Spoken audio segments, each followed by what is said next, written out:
There is a sweater that hangs in our apartment, a sad sweater or a grief garb, you could say.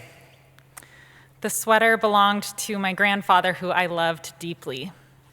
Though I was fortunate enough to have him in my life until my early 20s, he died before he ever met my husband, Peter, and I know that they would have loved each other. Sometimes Peter wears the sweater, and it makes me sad. It also makes me happy. How is it that a piece of cloth, a garment, can hold so much responsibility, so much emotion, and so much memory? How much meaning can one sweater hold? While the majority of this week's Parsha, Shalach Lecha, is concerned with the spies that God, through Moses, sent to the land of Canaan to assess its habitability, the last few verses, which Rabbi Ehrlich chanted so beautifully, of this Parsha contain a topical shift. They read, "Speak to the Israelite people and instruct them to make for themselves fringes on the corners of their garments throughout the ages.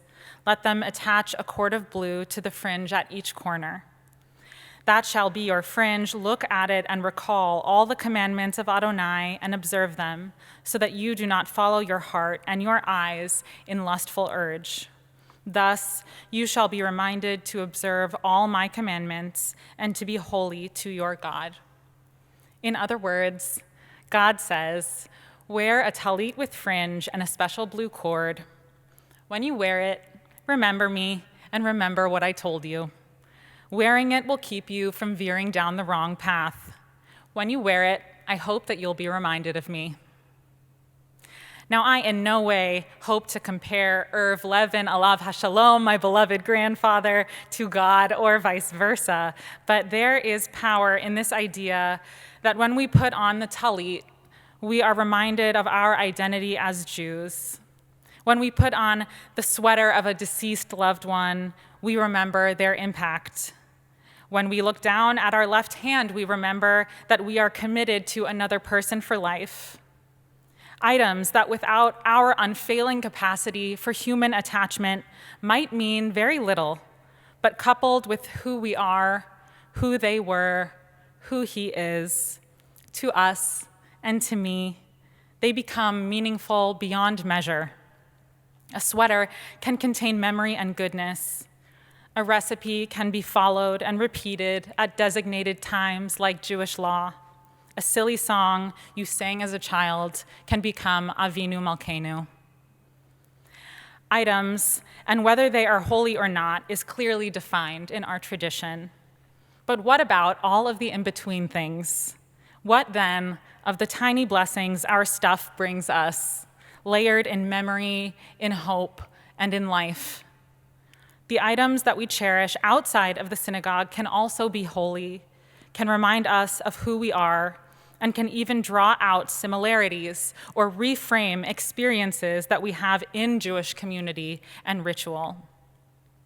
I want to share the following poem by Yehuda Amichai called the Tallit, or the prayer shawl, which is rooted in the verses that I just read and Rabbi Ehrlich chanted earlier from this week's portion, Shalach Lecha. Amichai's work in general challenges the role of God and explores the meaning of Jewish prayer, elaborating on ritual objects and offering both ironic and heartfelt personal stories and inventions. Every line invites us to rethink our patterns and our objects.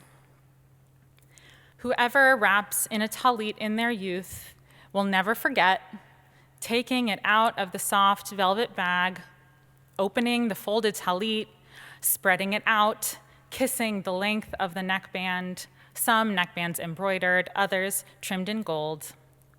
After that, with a great unfurling overhead like a sky, a wedding canopy, a parachute, and then winding it around his head as if playing hide and seek, and then wrapping his whole body in it, tight, tight, snuggling into it like the cocoon of a butterfly, then opening would-be wings to fly.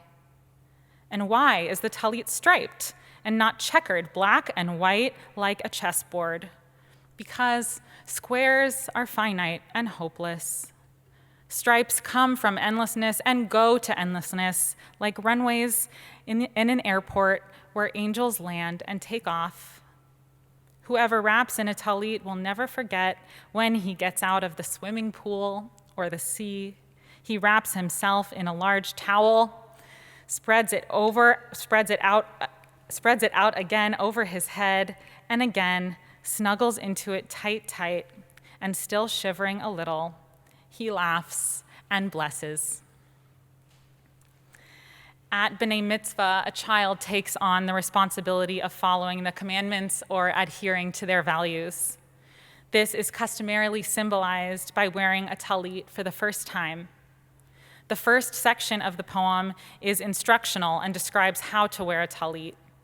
The tallit blessing itself contains the word hitatef, to wrap, also used in the first line of this poem to invoke the first step of the ritual. Tzitzit are a visual reminder of the obligation to fulfill mitzvot and to heed God's commandments, which we read in this week's parsha. Amichai earnestly comments on this reasoning by saying, whoever wrapped in a tallit as a child will never forget, but forget what? He quotes our parsha, which says that the fringes are a reminder of God's magnitude by playfully turning this obligation from Torah into an almost silly reminder, as if to say, don't forget the commandments and your lunch pail. Amichai continues, taking it out of the soft velvet bag, opening the folded tallit, spreading it out, kissing the length of the neckband, some embroidered, others trimmed in gold. In reading these lines, you can almost hear how a parent lovingly teaches a child, the bag is soft, the tallit is folded inside like mekupelet, the thinly folded Israeli chocolate bar. The similes used in the next line illustrate the childlike wonder that permeates the entire poem. He says, after that, with a great unfurling overhead, like a sky, a wedding canopy, a parachute. As a child in synagogue looking up at an adult putting on a tallit, this great unfurling takes on a mystical and magical quality. He uses similes to make three associations: the sky, the wedding canopy, and the parachute. First, shamayim, sky. This word has an inherently biblical quality, as shamayim is obviously the visible sky, as well as heaven, the dwelling place of God. Second, Amichai compares the unfurling and lifting of the tallit to a chuppah, the wedding canopy, where talitot from generations past or from our own B'nai Mitzvah are often used. To a child, a tallit gadol would indeed seem quite large and might resemble the third association, a parachute, matzneach. This word references the gear of a paratrooper and the uniquely Israeli life cycle event of joining the army.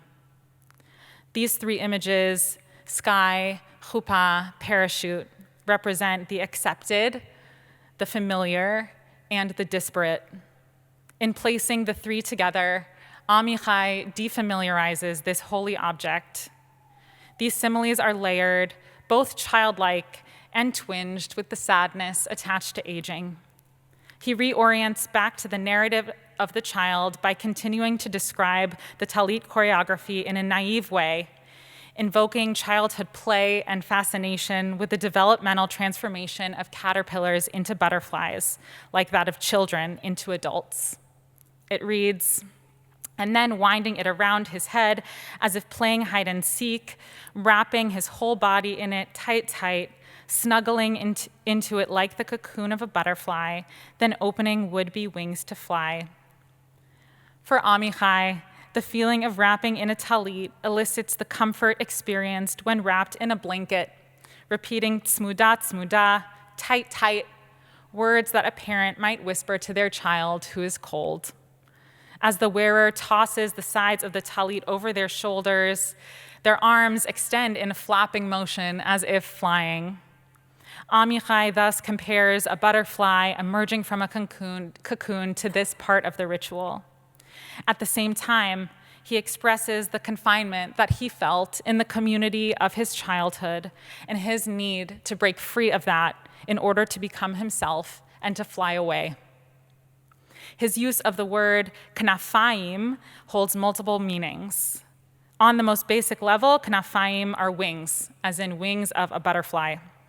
But in this week's Parsha, Shalach Lecha, we read that the Israelites are commanded to affix fringes al kanfei vigdehem, on the corners of their clothes. Amichai thus grounds his metaphor of the opened tallit as wings in a lexical connection between the corners of the tallit and the wings of a bird or a butterfly. He continues, and why is the tallit striped and not checkered, black and white like a chessboard? Because squares are finite and hopeless. Again, Amichai yokes the childlike experience with a very adult understanding. A child asks why the tallit has stripes and compares it to a chessboard. These lines tell us about the limited experience of the child, the tallit in the synagogue, the chessboard at home. Perhaps Amichai is saying that the bounded square of observance became finite and hopeless for him. Many Jewish ritual objects are, of course, square-shaped, including the tallit, and nothing is more finite than death when we are buried in a four-cornered shroud and put into a four-cornered box. Life bound by religious observance is then, for some, a travel between squares, rigid in their boundaries and only ever black or white, a game of chess.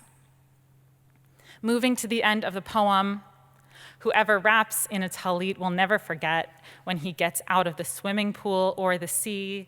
He wraps himself in a large towel, spreads it out again over his head, snuggling into it tight, tight, and still shivers a little and laughs and blesses. Here, Amichai describes the closest experience that he has in his adulthood to the ritual of donning the tallit, that of coming out of the ocean or the pool. Each time, he briefly relives wrapping himself in the tallit of his childhood, the physical tallit, and the non-material memories that it represents. He tosses it over his head, wrapping himself tight, tight. The poem concludes with these three verbs: shivers, laughs, and blesses. He shivers as a physical response to temperature change, but perhaps he shudders also when catching himself reliving the religious experiences of his childhood with fondness. By removing religious objects from their context, Amichai unapologetically asserts that Judaism, Jewish ritual, and their emotional and spiritual associations should not be confined to the synagogue. In his own way, his swimming at an Israeli beach and wrapping a towel around himself afterwards is indeed as Jewish of an experience as the one from his childhood synagogue. He thinks about this, laughs to himself, and whispers a little blessing. May we all walk through this coming week finding holiness and memory in the mundane, a loved one's sweater, a beach towel, a tallit. May these items of simple sacredness bring a smile, perhaps a twinge of sadness, and certainly a moment of blessing. Ken Yehi Ratzon.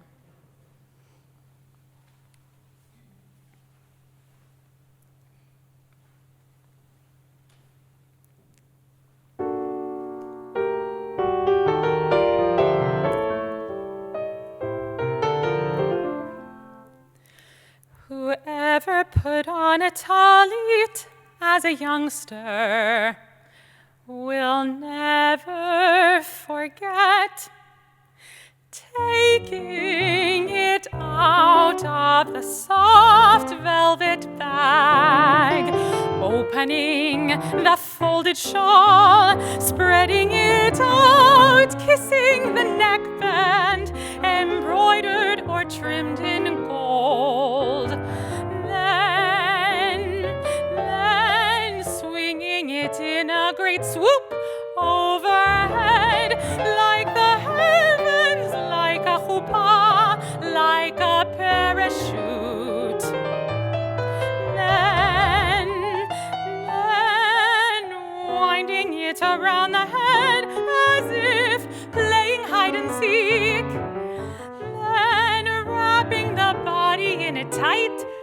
snuggling into it like the cocoon of a butterfly, then opening wide like wings for flying.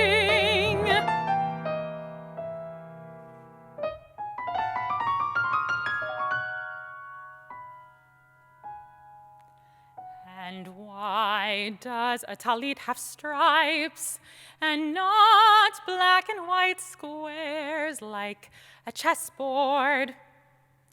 Because squares are finite, without hope, and stripes come from infinity and go on to infinity, like runaways at the airport, so that angels may land and take off.